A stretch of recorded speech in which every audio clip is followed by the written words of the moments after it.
to give you a timeline of the events that took place last night. And before I get started, I really want to show you the killer himself, the one that is responsible for 3 homicides in Manatee County last night. His name is Javante Bryce. He is 28 years of age. He is the one that went on a killing spree last night in Manatee County. So we believe initially that this all started sometime before 9 o'clock when Mr. Bryce traveled to the Palmetto Trace apartments in Palmetto, in the city of Palmetto. Inside one of those apartments was his sister and a mother of one of the many children that Mr. Bryce has. When he walked into the apartment, he looked at the ex-girlfriend and said, "I have to kill you." Somehow, the sister was able to talk him down and talk him out of this ex-girlfriend. She later told investigators that he was acting very strange, not really sure what was going on with him. At 9:17 p.m., we know that he traveled to the Motel 6 in East Bradenton. Inside one of those rooms was his mother, his mother's boyfriend, and 2 young juvenile sisters. He walked into that hotel room, looked at the mother and said, "I'm sorry." She asked, "What did you do?" And he shoots her 3 times in front of the boyfriend and these 2 innocent young juveniles. He then travels into Palmetto to the 900 block of 26th Street East. One of his cousins was at a cookout at this residence. She's starting to get into her vehicle to leave.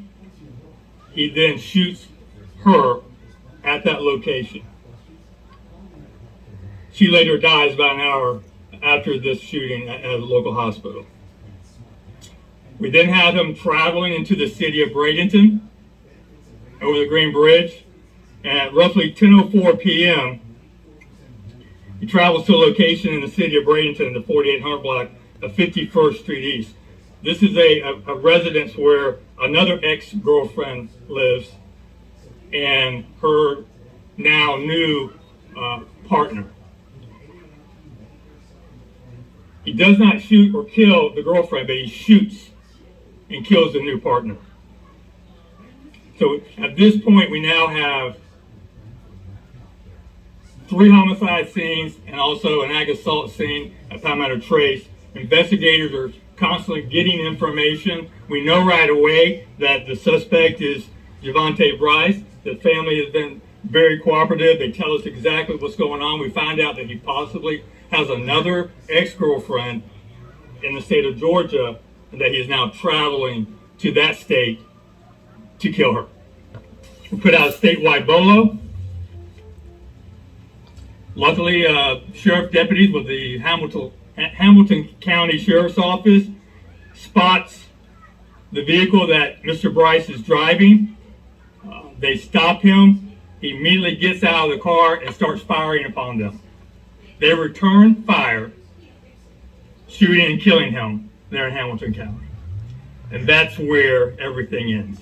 I can't really go into all the details. I have talked to Sheriff Reed out of Hamilton County to make sure that those deputies are okay. They're fine. The Florida Department of Law Enforcement will be investigating that deputy-involved shooting there in Hamilton County. But that's what we know right now. We don't know a motive, ladies and gentlemen. We don't know what set this man off. We don't know why he chose to kill his loved ones.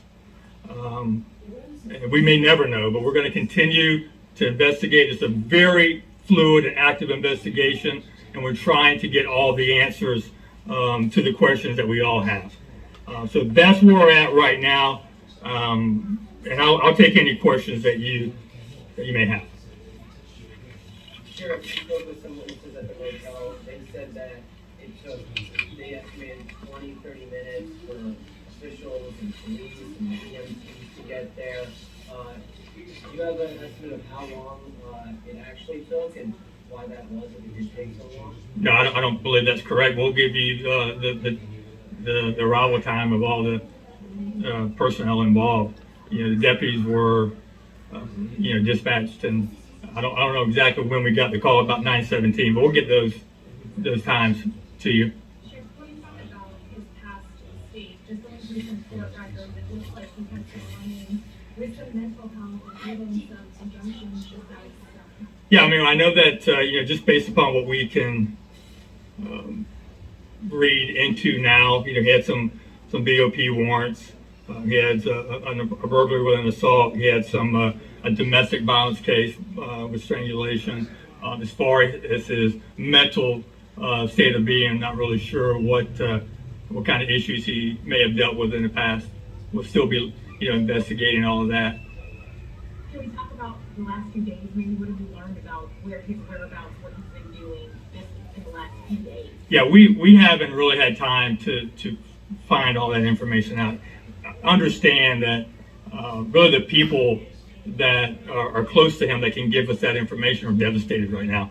They're dealing with a mother of several children that is now deceased, a cousin. So they're going through a lot right now, and hopefully we're able to kind of interview them and get some more information on what he may have been going through the last few days prior to this tragic event.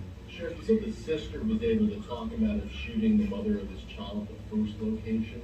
Can you give us any more detail about how that went? Yeah, he just went in there to kill her for what reason we don't know. He asked if he could take a shower. She declined. She said no. But I don't know how she was able to talk him down. She seems to be the only one at this point that was able to do that. And what kind of weapon did he have, and do we know where he got it? Yeah, it was a handgun. We don't know where he got it. It was a revolver, I think a 38 or something close to that. So, and that's we're assuming that's what he used to fire on the Hamilton County deputies as well. And did they? Did he fire back, and none of them got struck? No, they're fine. He initiated the fire. He came out of the car shooting at those deputies. And Tim, I can't get into everything because it's still being investigated by FDLE. So you know how that goes. But they returned fire, from my understanding, after he fired on them. I talked to several people who made 911 calls. We're going to be releasing those calls. Yeah, we'll be releasing everything as soon as we can. Can you talk about, too, just looking at his Facebook page? It seems like on his Facebook page, he's trying to tell me what he was going to do. There's so many people we're trying to reach out to. How important will that be in the investigation? It'll be very important to maybe get some more information on what he was thinking at the time, why he was acting in this manner, and really what he seemed to have an agenda. He knew exactly who he wanted to kill, and he did not have a hard time locating them. What sort of roadway that the Hamilton County deputy encountered him on? Was it highway or? I'm not really sure.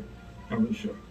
Do we have an idea of the time difference between the shooting and how deputies could have responded, between each one?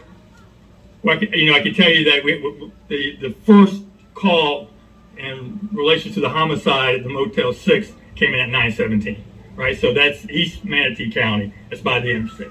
We then got a call of the shooting in the city of Palmetto at 9:40 p.m. And then we got a call of the shooting in the city of Bradenton at 10:04 p.m. I spoke to several people at the motel who were saying that they believe that the situation was regarding his custody battle. Do we know if he has custody of his kids or, in a situation like that? Yeah, I don't know how anyone, quite honestly, at that hotel could have any accurate information. Inside that room is his mother, his two sisters, and the mother's boyfriend. So none of the children that belonged to him were in that room. How many children does he have? We believe 12. That's the number we have right now. He did have a female with her. She's being interviewed at this time, and she'll be interviewed by our investigators as well. We don't know her relation to him at this point, but she was in the car with him when the shootout took place in Hamilton County. How crucial was it to get to him before he made it to Georgia? I mean, not only to prevent any more killings, but how would that have complicated the process for you guys if he did make it across state? Well, I mean, I think that the main focus for us is to save a life. If he would have ended up being arrested in Georgia, that's just, procedure. That would not have been an issue for us. Eventually, we would have gotten him back to Manatee County. The main thing is we were able to save that ex-girlfriend from being shot and killed. And I really want to praise those deputies from Hamilton County and Sheriff Reed for just really being on the lookout for this suspect and taking care of business.